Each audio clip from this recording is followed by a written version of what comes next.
월드컵 티켓이 무려 270만 원, 결승전은 1,300만 원입니다. 당신이 지금 보고 계신 건 축구 경기 티켓이 아니라 사실상 한 장의 투자 상품이에요. 그런데 이 현상은 단순한 폭리도 한 번의 이벤트도 아닙니다. 세계 스포츠 산업 전체가 채 돈의 논리로 재편되는 신호이기 때문이죠. 북중미 월드컵의 평균 입장권 가격은 카타르의 약 3배, 조별 예선은 평균 270만 원, 결승은 1,300만 원을 넘어섰죠. 심지어 실제 거래가는 예비 입찰가보다 170% 상승했습니다. 도대체 무엇이 축구라는 순수한 열정을 이토록 거대한 자본의 게임으로 뒤바꿔 놓은 걸까요? 오늘은 이 월드컵 티켓 가격 뒤에 숨겨진 피파의 치밀한 경제적 설계와 스포츠 산업이 부의 논리로 재편되는 소름 돋는 실체에 대해 알아보겠습니다. 지금 바로 시작합니다. 피파는 좌석 등급을 기존 4단계에서 3단계로 줄였습니다. 가장 싼 구간을 없앴다는 얘기입니다. 대중석이 사라지면서 사실상 모든 좌석이 중고가로 재편됐죠. 거기에 다이내믹 프라이싱, 즉 티켓 실시간 변동제까지 도입됐습니다. 인기 경기일수록 가격이 요동치는 구조예요. 이건 스포츠 경제의 알고리즘화. 누구나 월드컵을 즐기던 시대에서 누가 클릭을 먼저 하느냐로 갈라지는 시대가 되었습니다. 피파 입장에선 이런 구조를 만들어야 할 이유가 분명합니다. 이번 대회는 사상 처음 48개국 체제, 경기 수 104개끼. 운영비와 인프라 비용은 3배 이상 늘었지만 스폰서와 방송권 수익은 이전만큼 오르지 않았죠. 그래서 피파는 새로운 수익 모델을 만들었습니다. 바로 공식 재판매 수수료, 되팔린 티켓에서도 수익이 나오는 구조입니다. 결국 경기장 안의 한 좌석까지도 수익의 파이프라이너된 셈이죠. 이건 이제 단순한 스포츠 이벤트가 아닙니다. 팬의 열정을 경제 상품으로 전환하는 산업 설계입니다. 여기서 잠깐 우리 기억 속으로 돌아가 봅시다. 1988년 서울올림픽, 그리고 2002년 한일 월드컵. 그 시절엔 국가 전체가 들썩였죠. 올림픽은 국가 브랜드를 높였고 2002년 월드컵은 경제 성장의 정신적 피날레였습니다. 당시엔 대회 하나 유치하면 도시가 바뀌고 나라의 위상이 높아졌습니다. 대회가 끝나도 남는 건 흑자 이미지와 자부심이었죠. 하지만 지금은 정반대입니다. 예를 들어 2004 인천 아시안게임, 경기장은 새로 지었지만 수익은 거의 없었고 결국 막대한 적자와 유지비만 남았습니다. 대회를 열면 돈이 새는 구조가 되어버린 겁니다.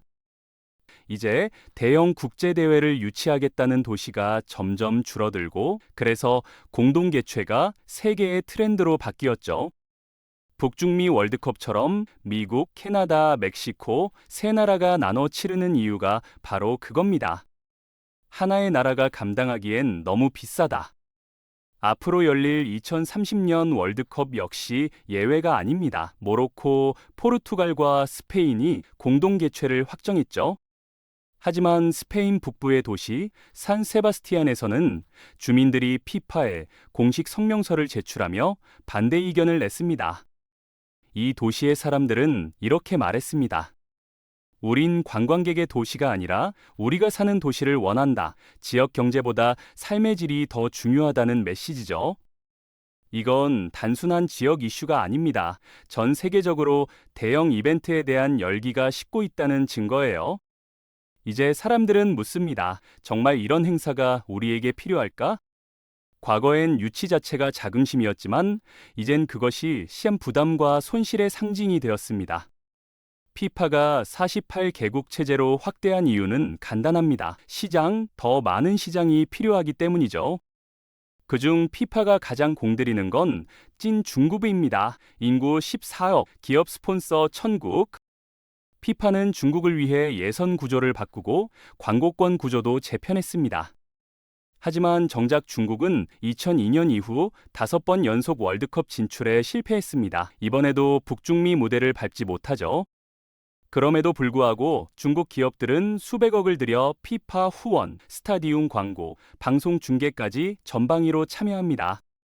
중국 팬들 사이에선 이런 농담이 돌죠. 우린 경기장을 짓고 티켓을 디자인하지만 정작 못 들어간다. 돈은 있지만 출전권이 없는 나라. 이만큼 지금의 월드컵이 팬 중심이 아닌 시장 중심으로 기울었다는 뜻이죠. 이제 팬들에게 남은 건 돈으로 측정되는 열정뿐일지도 모릅니다. 숙박비, 항공료, 입장권, 식비까지 고려하면 직관은 이미 프리미엄 여행 상품이 되었습니다. 로이킨이 말한 푸른 샌드위치 부대 마이느 VIP석에서 샴페인을 마시는 팬들만 남았다는 말이 현실이 됐습니다. 하지만 축구의 본질은 단순합니다. 11명의 선수와 수억 명의 팬이 동일한 감정으로 연결되는 순간, 그게 월드컵이 주던 진짜 가치였죠. 이제 그 공통의 감정을 살 수 있는 사람은 점점 줄어들고 있습니다.